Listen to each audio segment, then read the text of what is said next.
어떻게 어제 명절은 잘 새셨고 좋은 시간 부모 형제와 어떤 사람들 보면 형제만 만나면 부모 앞에 티격태격 싸운답니다. 근데 예수 믿는 우리의 아름다운 성도의 삶의 가정은 그 투닥투닥이 아니라 주의 은혜가 풍성히 넘치는 그러한 모습인 줄 믿습니다. 감사합니다. 저희는 계속해서 복 있는 사람이 어떠한 사람인 것을 몇 주 동안 계속해서 말씀을 전하고 있고 가르치고 있습니다. 그 중에 오늘 시편 1편 1절로 6절 말씀을 가지고 과연 복 있는 사람은 어떠한 사람인지를 살펴보고자 합니다. 아마 이번 주에는 다 못 끝나고 다음 주에 복 있는 사람의 결론은 어떻게 날지를 다음 주에 저는 결론적인 얘기할 텐데 오늘은 그 말씀에 저번 주 계속해서 복 있는 사람은 누구인가를 살펴보고자 합니다. 여기서 보면 우리 신앙을 왜곡되어지면요 우리의 신앙이 곁길로 가는 경우가 많아요. 제가 어제 시골에 가서 잠깐 예배를 인도했거든요. 근데 전날 막둥이 동생이 안수 집사인데 형님 내일 못 오시고 오늘 오후 예배 끝나고 오신다며. 그러면 못 보니까 자기 생각은 제가 없다 보니까 그냥 찬송가 한 장 부르고 그냥 성경 한 구절 딱 하고 그냥 끝났대요. 그러니까 뭔가 그 형제들에게 조카들에게 하고 싶은 얘기가 있다면 형님이 짤막한 메시지를 준비하면 자기가 대독을 하겠다고. 그래서 너무 감사하다. 동생 너무 감사해. 그런데 내가 가서 어떻게 할까? 그랬더니 자기가 준비하려고 했는데 내가 간다고 하니까 그러면 좋지요. 라고 그렇게 얘기하더라고요. 전 그것도 감사한 거예요. 제가 예배를 인도하면서 이런 얘기를 했습니다. 부모님이 예수를 믿지만 자녀들이 예수 믿지 않는 자녀들도 생각보다는 많다. 그러나 우리 형제들이나 조카들이나 누구에게 내세울 만한 그러한 학적이나 직업이나 그런 것은 없다. 근데 우리 부모님이 가장 감사한 것은 우리 형제들이, 우리 조카들이 다 예수 믿는 가정으로 세워지게 했다는 거예요. 너무 감사하더라고요. 물론 자녀가 예수 믿지 않는 그러한 자녀들도 있을 수 있어요. 그러나 그 자녀를 마음에 품고 기도하는 그 어머님의 기도, 그 부모님의 기도는 내가 살아생전에 열매를 거두지 않을지라도 언젠가는 하나님 앞에 드리는 눈물 어린 그러한 간절한 소원의 기도는 언젠가는 결실의 때가 있는 줄 믿습니다. 그래서 예수 믿는 성도들은 실망하지 않고 기대를 가지고 사는 거예요. 그 기대와 소망이 바로 믿음이 있는 성도의 바른 모습인 줄 알아요. 때로는 슬프고 어렵고 힘들 때 눈물을 흘릴 수 있습니다. 그 눈물이 바로 세상의 잘못된 그러한 것을 얻어낼 욕망의 눈물이 아니라 참으로 주의 사랑을 안고 사랑하는 자녀를 놓고 기도한다면 그 기도는 하나님 앞에 영광이 되는 귀한 눈물이라는 거예요. 다윗이 이렇게 얘기합니다. 하나님이여 나의 눈물을 담는 그러한 예전에 그릇이 있었답니다. 나의 눈물을 보시옵소서. 얼마나 간절한 기대의 그러한 모습이겠습니까? 우리 하나님 앞에 흘리는 그 눈물은 하나도 허투른 것이 없어요. 보세요. 내 자녀가 뭔가 어려움을 가지고 슬퍼하고 눈물 흘릴 때 그 부모는 다가와서 안아주고 그 눈에서 눈물을 닦이는 그러한 모습이 부모님의 모습이 아닙니까? 그게 나의 아버지의 모습이라는 거예요. 우리에게 보여주는 육신의 부모님을 주신 이유는 다른 게 아니에요. 그 부모님을 통해서 아버지의 그 사랑이 얼마나 큰지를 깨닫기 위해서 하나의 모델로서 준 거 아닙니까? 어떤 분이 그러대요. 교회의 아버지는 목사다. 어떤 분은 영의 아버지라고. 저는 거기까지는 안 가요. 너무 뭔가 갭이 나잖아요. 그러나 그 하나의 양떼의 그러한 목회자로서 신앙의 아버지로서 눈물을 가지고 하나님께 간절히 성도의 그런 하나하나의 모습을 가지고 눈물 뿌려 기도하는 거예요. 그것이 목회자의 아름다운 모습이겠죠. 어떠한 힘을 가지고 어떠한 뭘 가지고 막 이 성도를 갖다가 좌지우지한다? 그건 뭔가 문제가 있어요. 목사도요, 하나님 앞에 우리 성도와 동일한 모습으로 성도의 양으로 쓰는 거예요.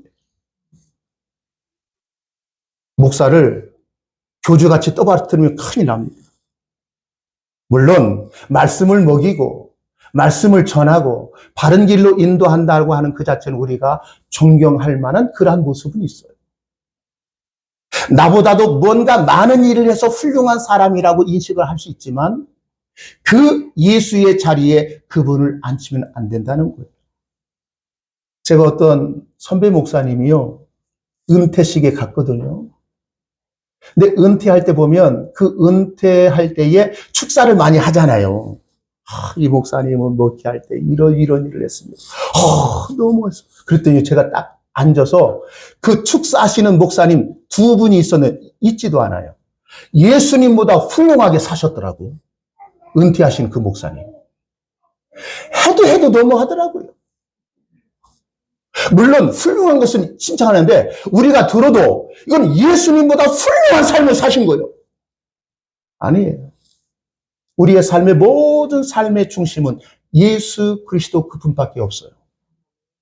그분이 가난한 사람, 소외된 사람을 사랑하고 품어주고 그게 아니에요. 이거는 인간적인 윤리 도덕적인 차원이 아니라 예수님이 가신 십자가의 길만이 우리의 영원한 구원의 길인 것을 우리가 믿고 그 길을 가는 거예요. 그렇죠? 우리는 예수를 닮아서 사는 인생들이 아니에요. 우리가 그래요. 우리는 누구를 닮아가면서 살자고 하죠? 그러면 남편이나 아내나 형제나 보세요. 예수 믿는 사람 전부 다 예수 닮아가는 삶을 살아신 분이 과연 몇이나 있어요. 살면 살수록요, 까면 깔수록 예수 닮은 모습이 없어. 다 악마 같아요. 자식들 이쁘죠? 어떤 때 보세요. 자식이니까 옆에서 같이 사랑하지 어떤 때는 주워받고 싶어. 잘 때만 천사랍디다. 그러면 계속 채워져야지. 아니거든요. 삶은 그게 아니거든. 우리는 예수를 닮아가는 것은 바로 주님의 그 십자가의 길을 갈 수 있도록 우리를 인도하시는 그 인도하심을 우리가 믿고 가는 거예요. 그럴 때 잘난 놈이나 못난 놈이나 다 십자가의 그 은혜로 다 덮어주는 거죠. 교회에서 죄송합니다. 자랑하면 돼야 안 돼요. 목사님 너무 좋습니다. 내 자식이 참 물론 축하받을 일이에요. 그것이 나의 의가 되고 나의 힘이 되고 나의 모든 것이 되면 안 된다는 거예요. 저희 집 사람이 모르겠어요. 조그만 게 아니죠. 저에게는 과분한 아파트, 새 아파트로 이사 가는데 누구한테 자랑하고 싶은데 없었대요. 그랬더니 저희 어머님한테 늑달나게 그냥 전해. 어머니 딱 이렇게 어려웠는데 24평짜리 아파트 이사 가요. 그랬더니 잘했다. 그러면서 하는 얘기. 내가 지금까지 살면서 이렇게 잘못 살지는 않았군요. 할 때 그 기쁨도 있지만 잘못 살지 않았다는 것은 예수 믿는 믿음 안에서 하루하루의 삶을 산 그 모습을 본 거죠. 제가 이렇게 와서 저는 우리 집사람한테 떳떳하게 월급을 이렇게 준 적이 없어요. 제가 처음 전도사 나갈 때요. 거의 35년 전이죠. 전도사 나가니까요. 첫 월급이 3만 원 받았습니다. 그때 우리 큰딸 김보지 집사 있는데 3만 원 가지고 시작했습니다. 그것도 서울역 앞에 서부역 앞에 서계동이라고 비만 오면 우르륵 해가지고 완전 절벽 같은데 바로 방. 항상 비만 오면 잠을 못 잤습니다. 왜? 막 돌 같은 거지 우르르 쿵쿵 하니까. 그렇게 살고 개척에서도 제대로 사회비를 받지를 못했어요. 근데 그러한 삶 속에서도 차곡차곡 나 모르게 했던 것이 있더라고요. 근데 남자 보면은 다 헛껍데기더라고.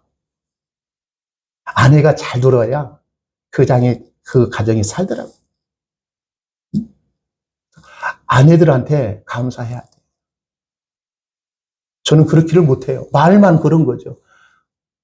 어디 같이 가다가 이렇게 하다가 손을 갖다가 안 주는데요. 갑자기 손을 내요. 그러면 딱, 차 타고 갔구나. 손을 딱 했으면, 여보, 수고했네. 라고 이렇게 할 거 아니에요? 그랬더니 제가 손을 갖다 잡은 게 아니라 손을 갖다 옆으로 딱 하니까, 아이고, 그렇다. 평생 어쩔 수 없는 거예요. 저도 여기에 온 것은 주의 은혜입니다. 우리 권사님들, 성도님 만나서 예배할 수 있는 이러한 자리에 세운 것도 하나님의 은혜입니다. 한편으로는 저희 집사람이 도와주지 않았으면 못 썼을 거예요. 지금은 은퇴했지만 대형교회 신학자요 목회자였던 어떤 목사님이 사모점이나 가면 교회는 예수의 십자가의 무덤에 세워진 것이다라고 했는데 그분은 사모의 죽음 앞에 교회가 세워진다고 했대요. 그만큼 음으로 양으로 내세우지 않지만 그만큼 헌신이 필요하다. 그 얘기를 듣고 우리 선배 목사님, 이순자 사모 죽지 않았네. 이순자 사모가 죽었으면 김 목사 크게 목회할 건데 우스갯소리예요. 우리의 모든 삶은 예수님 십자가의 그 죽음의 희생을 통해서 우리의 신앙이 하나하나 더욱더 아름답게 완성해 나가는 하나의 과정 속에 있는 줄 믿습니다. 그런 사람이 바로 복 있는 사람이라고 성경은 얘기하고 있는 거예요. 오늘 시편 1편에 보면 다시 한번 갑니다. 복 있는 사람은 이라는 말씀으로 시작하죠. 그러면 우리는 어떻게 생각하느냐?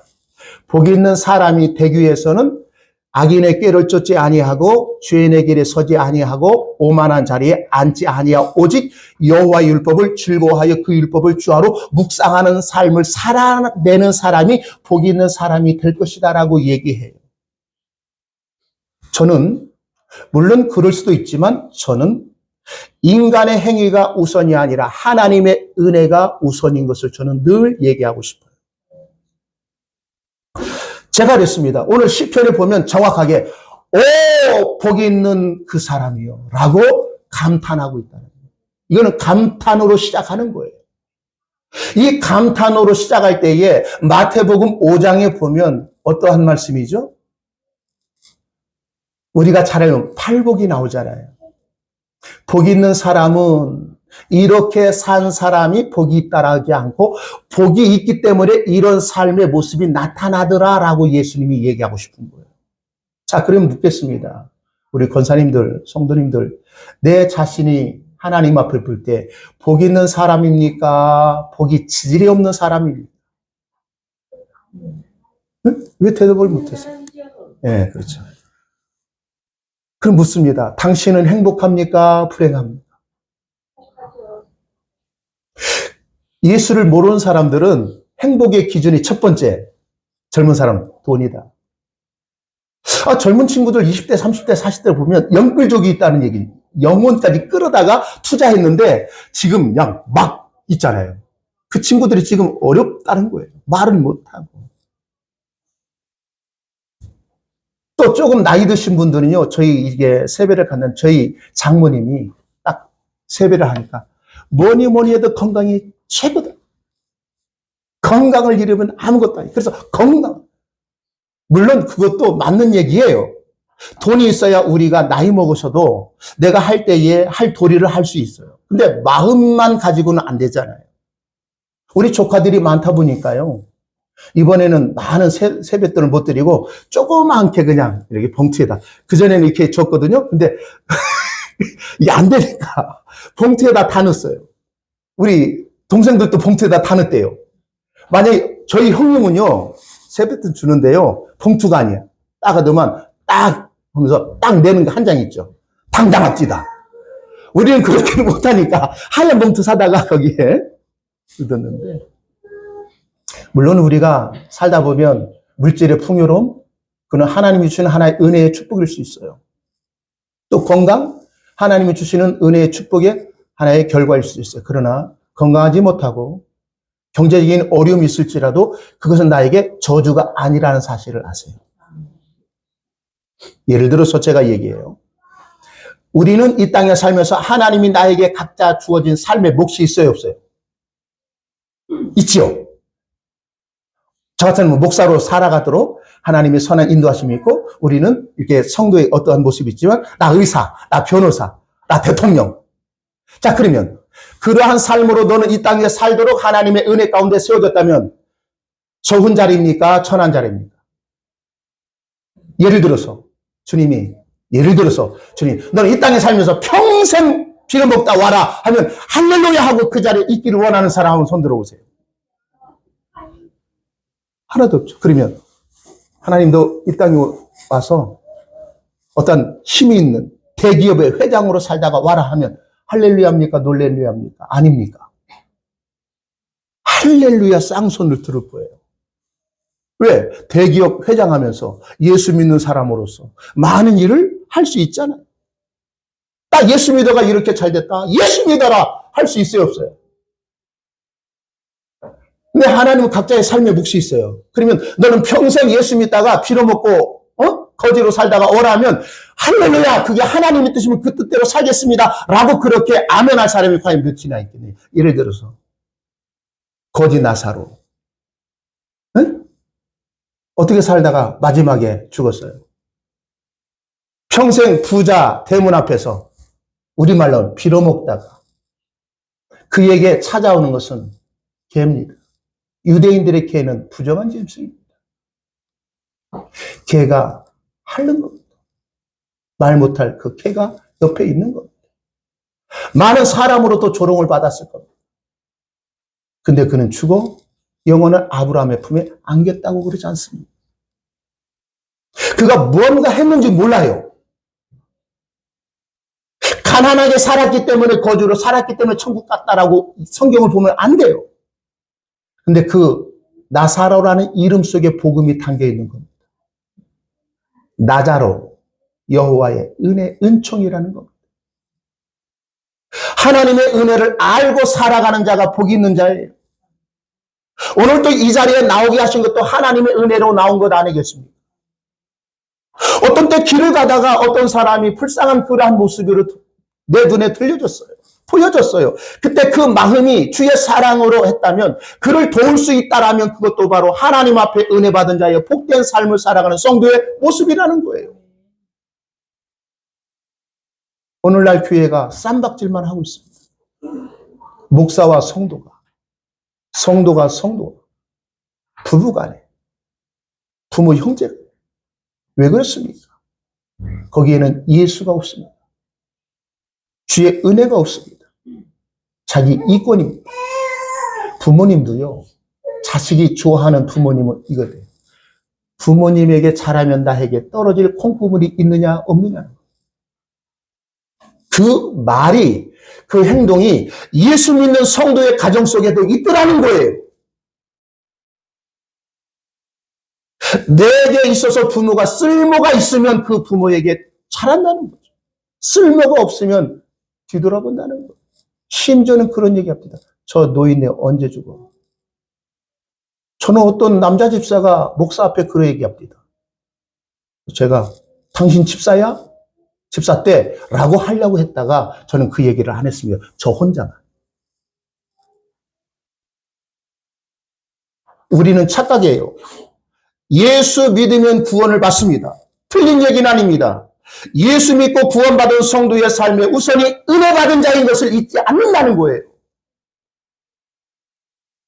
부모가 나에게 잘했기 때문에 부모에게 공경하는 것이 아니라 내 부모가 이 땅에 있지 않았으면 나라는 존재는 없다는 거예요. 이 땅에 아버지신 예수님이 나의 모든 죄를 대속해서 이 땅에 예수 그리스도가 오지 않았다면 나는 그 하나님을 아버지로 부를 수 있는 자격이 없다는 거예요. 근데 그 예수를 통해서 하나님께 나아갈 수 없는 그러한 존재였지만 예수라는 그러한 그 사랑의 은혜 때문에 전지전능하신 그 하나님을 나의 아버지시다라고 그렇게 외치고 그렇게 믿으며 살 수 있는 존재가 되어졌다는 거예요.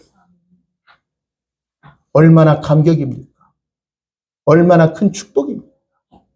그 사실을 인지하는 자가 복이 있는 자의 모습이라는 거예요. 그러한 자는요, 오늘 보니까 악인의 꾀를 절대로 쫓지 아니합니다. 이 악인이라는 것은 저 악독한 놈, 어떤 행위로서 나오는 그러한 행위의 그러한 모습이 악인의 모습이 아니라 이 악인의 꾀는 충고라는 거예요. 권면이라는 거예요. 악인의 충고와 권면이 뭐겠습니까? 하나님 앞에 악인은 다른 것이 아니에요. 예수 없이도 살으면 돼. 인간 같게 살으면 뭐 죽어서 좋은 극락세계 가겠지 라고 하는 주의 은혜의 십자가를 거부하는 모든 사상들, 모든 가르침이 바로 악인의 꾀를 쫓는다는 거예요. 그게 세상 밖에도 있지만 교회 안에서의 잘못된 가르침이 있다는 사실을 우리는 기억해야 돼요. 그래서 마지막 때는 영분별을 잘 하시는 성도 되시기를 바랍니다. 묻겠습니다. 영분별이 되십니까? 이 영분별 한다면 꼭 어떻게 생각하느냐? 꼭 무당처럼 생각하는 거예요. 어떤 사람이 딱 오잖아요. 너 왜 왔니? 몇 번 흔들고, 왜 왔구만.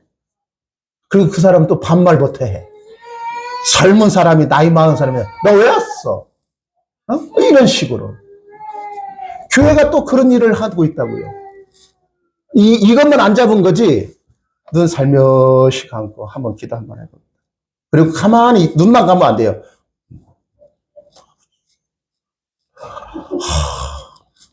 이렇게 하면 온 사람이 뭔가 신령하게 보일 거 아니에요. 그러면서 하나님이 주신 말씀이라고 얘기하는 거예요. 무당이나 교회나 무엇이 다른 것이 뭐 있어요? 무당은 그것 갖다가 막 흔들어대지. 영분별은요, 기도를 많이 한 사람의 영분별을 하는 게 아니고, 금식 30일, 40일을 2번, 3번 한 사람이 영분별이 아니라, 저는 얘기했어요. 우리 권사님들이. 그 영이 뭐라겠어요? 말이라는 거예요, 말. 요한복음 6장 63절. 내가 너에게 이른 말이 영이요 생명이라 했죠. 주님이 하신 말씀이 영이고 생명이라는 거예요. 네가 지금 예수를 믿고 구원받았다라고 얘기하고 그렇게 믿지만 네가 말하는 그 말이 주님이 말하는 그 말과 의미가 상통하느냐는 거예요. 그렇죠? 유대인들에게 있어 그 당시에 메시아 대망 사상이 있었어요.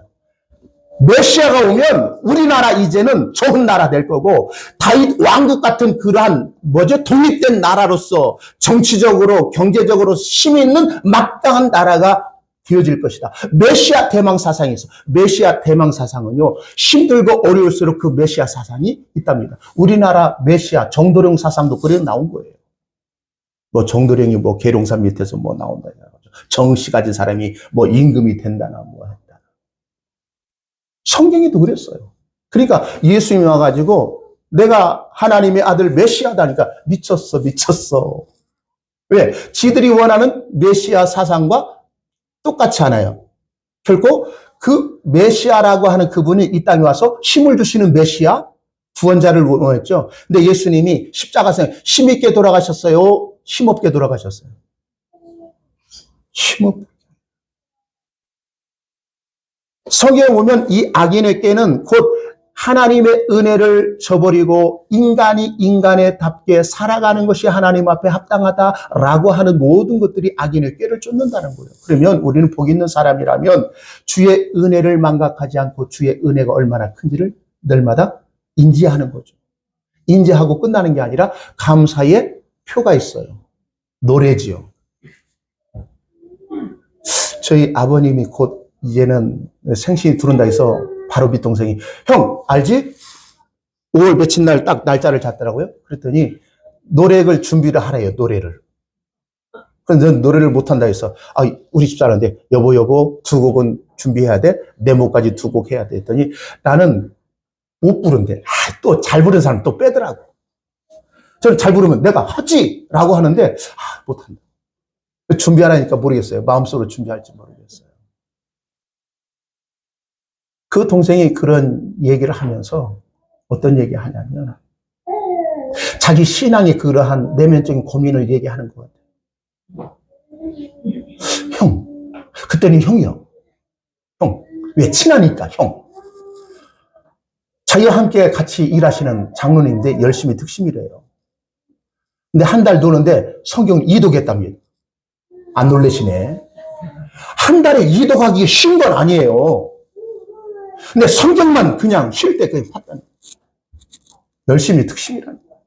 그리고 그 교회, 어떤 교회냐니까 여자 목사님이신데 한 300~400명 모인대요. 대단한 거예요. 그랬더니 그걸 보니까 자기는 못하는 거지. 내가 그랬어요. 김 집사, 그렇게 신앙생활 하다가 들림 받을 수 있겠어? 어떻게 할 거예요? 꺼뿌리 할 거예요? 들림 받아야 할 거 아니에요? 들림 받지 못하고 쉬고 못 당하면 7년 동안 대환란 동안 당신 신앙 전부 다 까먹을 텐데 어떻게 할 거예요?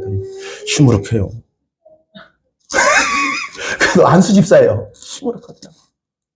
걱정 마. 주의 은혜를 잊지 마. 당신을 향한 주의 십자가의 그 은혜를 잊지 마. 그 은혜를 잊지 않을 때, 내 삶 속에 어렵고 힘들 때, 나는 못하는 것 같지만 주님이 다시 일으켜 세워줄 줄 알아.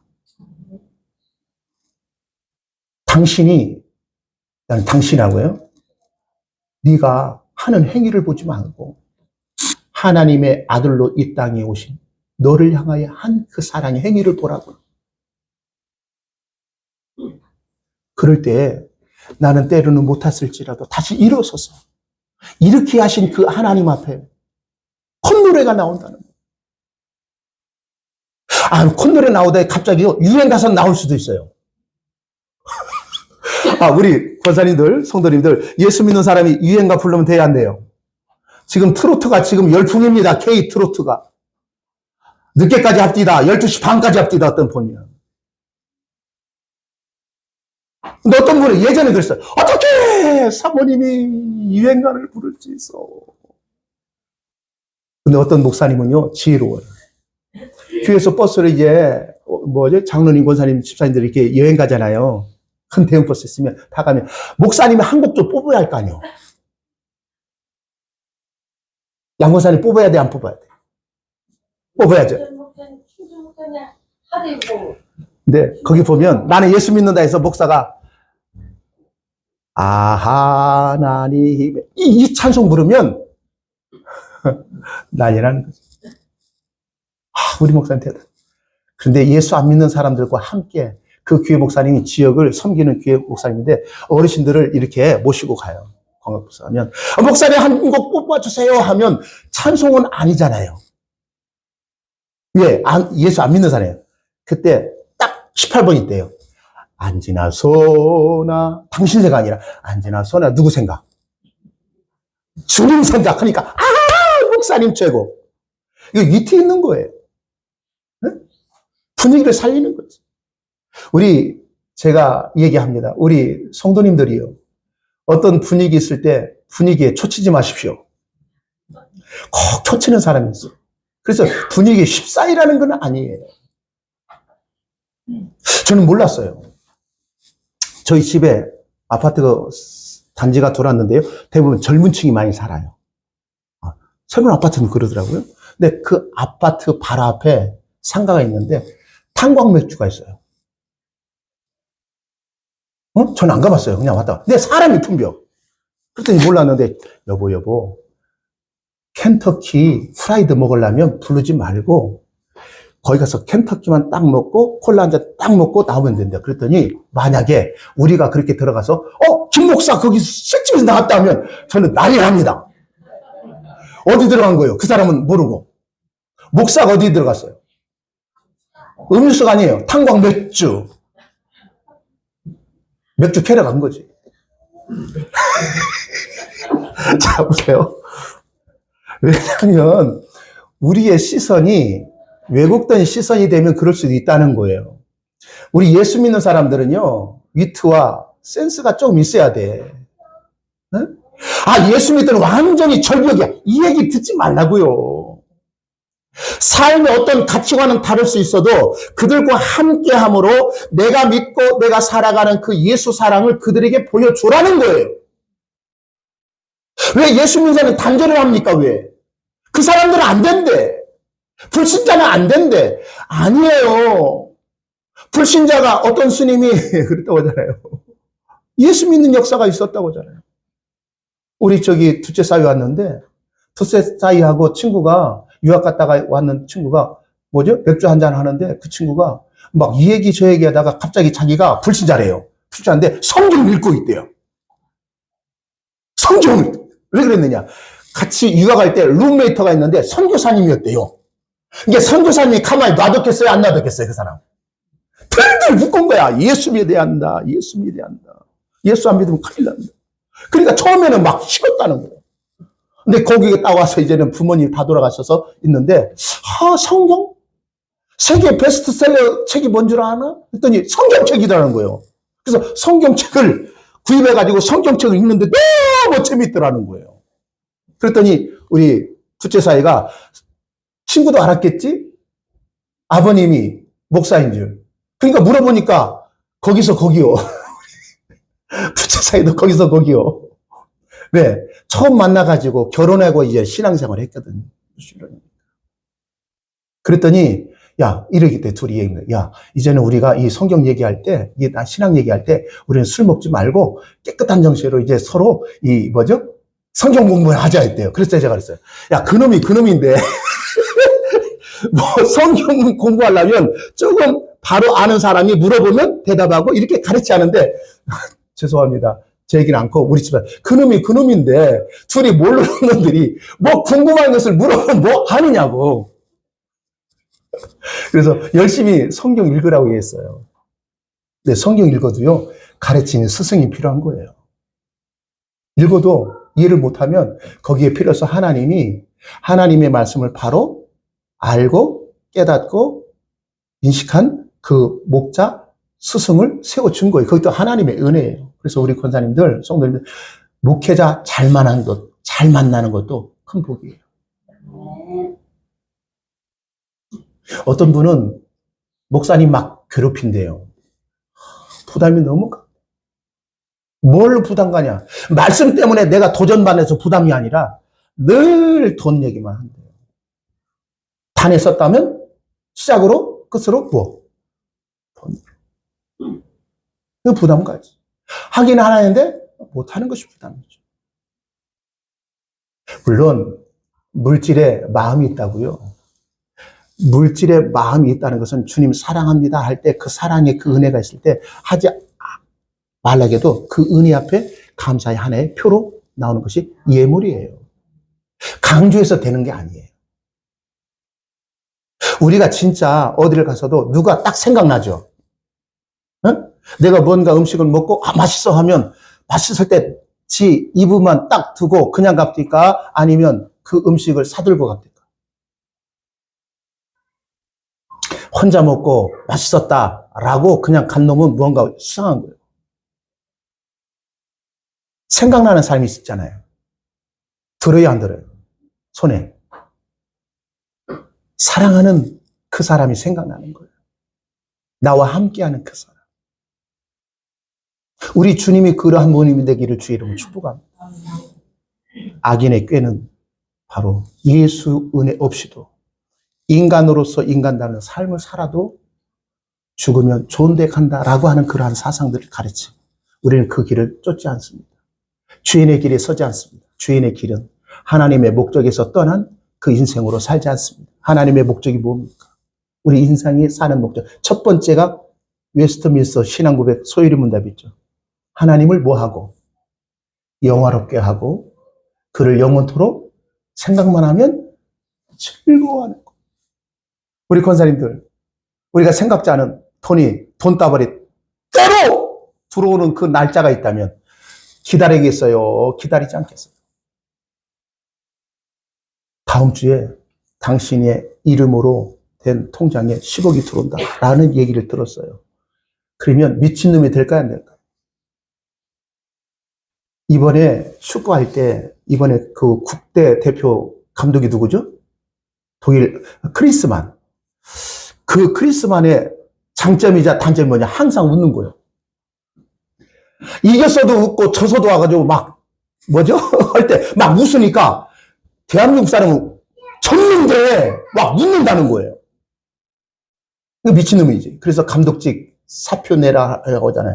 우리가 만약에 생각지 않았던 것이 나에게 딱 들어온다면 한 주간이 기대가 돼야 한대. 하나님이 이 땅에 우리를 세우시고 살게 하신 것은 하나님을 영화롭게 하는 거예요. 그 영화롭게 하는 게 딱 한 가지. 예배자로 살아가기를 원하고 있다. 그래서 우리는 일평생 이 땅에 살면서 예배자의 삶을 소홀히 여기지 마시길 바랍니다. 예배하는 자리를 사수하는 그러한 모습이 되기를 원합니다. 내가 죽는 한이 있을지라도 예배자를 향한 하나님의 그 사랑, 그 은혜를 갈망하는 저와 여러분이 되기를 원합니다. 또한 그는 오만한 자리에 앉지 않는데, 오만한 사람은 오만방자하다고 하죠. 저거 없을 때는 참 찌그러 살더만, 있다 보니까 이제는 오만방자하다고. 다른 사람의 말을 들어야 한다. 근데 이 오만하다라고 하는 그 단어를 제가 성경의 자녀를 보니까요, 입을 삐쭉삐쭉 대는 거예요. 조롱하는 거예요.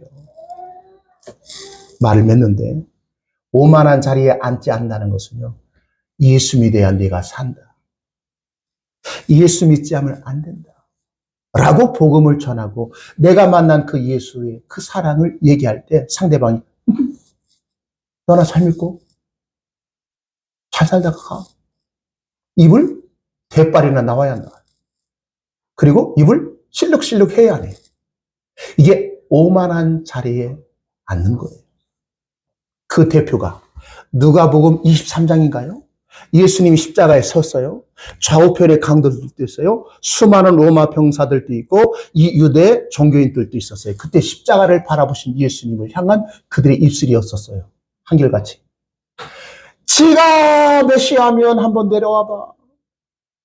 지가 하나님의 아들이라며 한번 힘써가지고 스스로 나와서 우리에게 증명해봐 라고 할 때 전부 다 조롱했다는 거예요. 이게 오만한 자리라는 거예요. 그런데 조금 있다가 한편의 강도가 주여! 선생님, 당신이 행하는 것은 아무도 죄가 없는데 내가 볼 때는 나는 죽을 죄입니다. 당신의 나라 임할 때 나도 좀 생각해 주세요 라고 했죠. 그러면 처음에는 이들이 구원받지 못했던 그들이 세상 사람들이 예수를 향하여 조롱했다. 이게 오만한 자리라는 거예요. 비웃었다는 거예요. 입술을 실룩실룩했다는 거예요. 근데 하나님의 은혜의 눈으로 이 간편의 강도가 예수를 보니까 그분이 나의 구원자일 수밖에 없다라고 고백하잖아요. 이게 복 있는 사람이라. 우리 십자가를 볼 때 내 자신이 어떠한 존재인지를 깨닫는 거예요.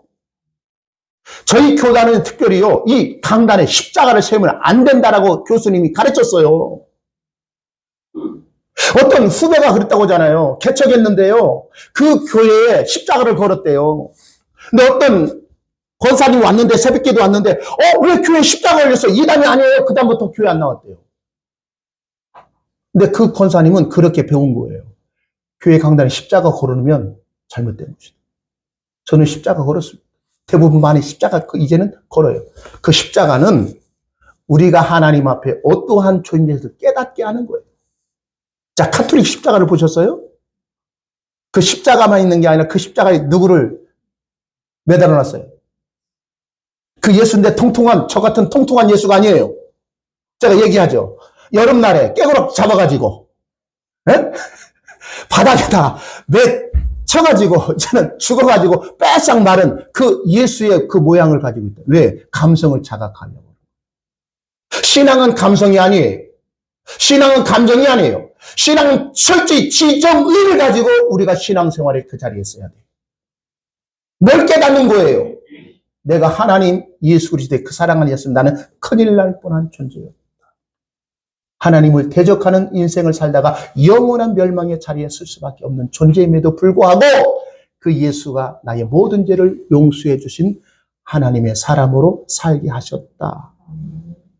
이런 인식을 깨닫고 살아가는 존재가 바로 복 있는 자요. 그러한 자는 오직 여호와의 율법을 뭐 한다고요? 즐거워한다는 거죠. 하나님의 은혜에 감사하는 그 삶이 넘친다는 거예요. 그리고 주야로 뭐 한다고요? 성경 많이 읽으라는 얘기 아니에요. 주야로 묵상한다는 것은 하가예요. 하가 늘 내 입술 속에 하나님의 그 언약의 은혜 앞에 감사의 노래가 끊어지지 않는 삶을 살더라. 그러한 삶이 되기를 주의 이름으로 축복합니다. 기도합니다. 살아계신